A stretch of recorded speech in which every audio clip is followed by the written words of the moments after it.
Hi everyone, it's Christine Miles with CI Squared. It's time for your business EQ tip of the week from me.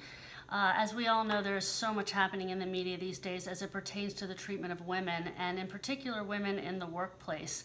However, I want to expand the conversation. It's not just about a women's issue, how we're treating one another. Diversity in the workplace has changed enormously.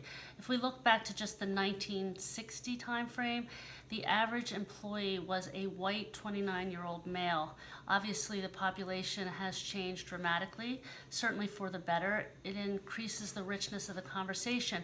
The problem is we don't know how to talk to one another. And part of that is I think we're afraid of offending one another.